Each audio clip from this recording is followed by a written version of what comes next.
Il s'agit d'une jeune patiente de 32 ans adressée dans le service pour thrombose veineuse de l'axe iliaque et fémoral gauche.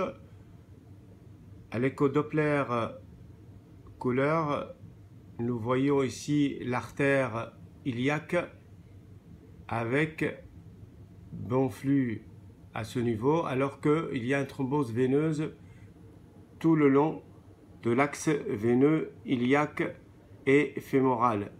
Ici, c'est l'iliaque primitive avec la thrombose de l'iliaque, de la veine iliaque primitive et une extension vers la veine iliaque externe.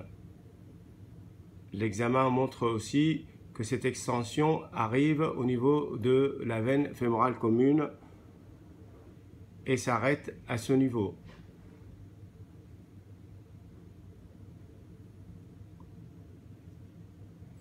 Vu le jeune âge de la patiente, 32 ans, il a été suspecté chez elle un syndrome de Coquette, c'est-à-dire une compression de la veine iliaque primitive gauche par l'artère iliaque primitive gauche. Et ce diagnostic a été confirmé par le scanner.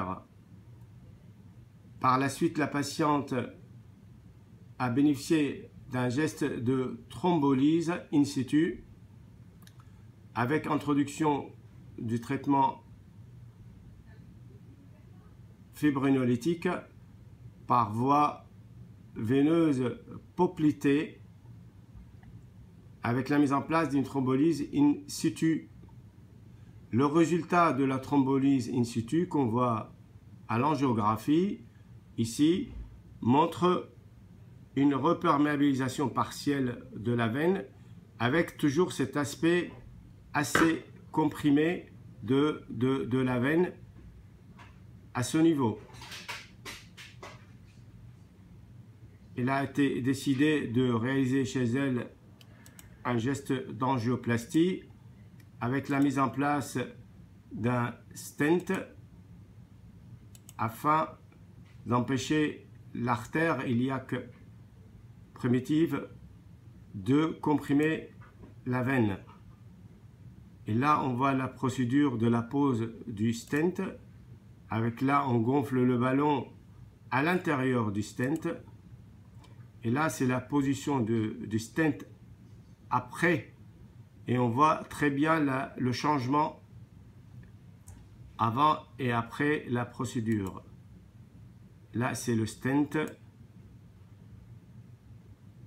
Et voilà l'image terminale après la pose du stent au niveau de la veine iliaque primitive gauche.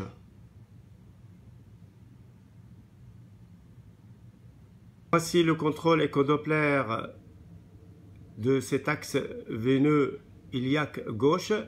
Et sur cette image, on voit maintenant à la fois l'artère et la veine d'une façon assez nette. Voilà l'artère ici et la veine qu'on voit le flux à nouveau.